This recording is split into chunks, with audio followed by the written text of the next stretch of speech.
Okay, moving on, we're going to be talking about the rhetorical ploys, direct attack and hard sell, and then scare quotes.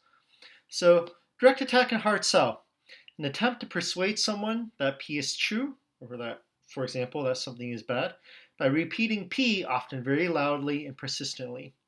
So, direct attack and hard sell, it's really two, but I'm combining them, and the book combines them.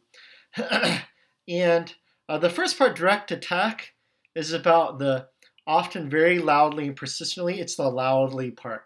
So some of you might know people, maybe even sometimes in your family or just somewhere in your life, where to persuade you of something, they don't give you more or better reasons. They just get louder. Okay, and that's the direct attack part. It's almost like they might scare you into belief or scare you into submission to be persuaded of something. Persistently is more, and the hard sell part is about repetitiveness. So like just repeating something over and over, almost tiring you into belief. So now in both of these cases, they're not giving you reasons, and that's what makes it rhetorical ploy rather than argument. So yeah, it's one example I think of in The Lord of the Rings when Gandalf's like, "You shall not pass." He's using, I guess, direct attack. Just like very forcefully asserting something.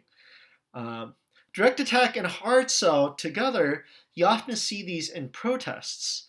So when people are repeating a slogan over and over again, you might have seen this in protests last summer. Um, or you could see it even in the Capitol riots that we had more recently. Uh, Either way, there will normally be some slogan or something that they're repeating over and over again. And again, they're not saying why, okay, at least in the slogan, they're just repeating over and over, and that's direct attack and hard sell. And protests are using that rhetorical ploy. Eventually, you would hope that people within certain activist movement could explain, oh yeah, by the way, here's why you should believe this. Reason one, reason two, reason three. Otherwise, it remains at the level of rhetoric. Okay, now for scare quotes. An attempt to persuade someone that P is true, for example, that something is bad, by using quotes to make a word look like it shouldn't be taken literally.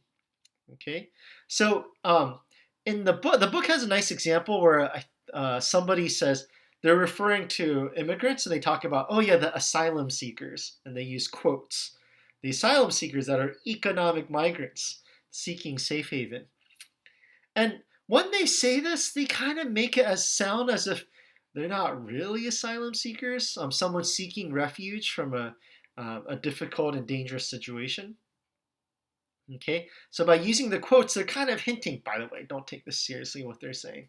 But they're not explicitly saying that, so they're kind of getting away with not actually having to defend their point.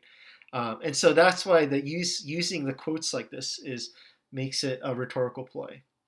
Now, something to not mix up is there's scare quotes, okay, using scare quotes, and then there's what's mentioned in the use-mention distinction. In the use-mention distinction, you're just pointing out you're using the word. Like, the word square has 5 letters or 6 letters, whatever. Like, okay, that's where I'm mentioning the word. Okay, with scare quotes, you're just meaning don't take me literally. Yeah, so you might say, oh yeah, that we had a good time, like where you don't really mean good time, I guess, or yeah. So that's scare quotes. Okay, so that's all for these two.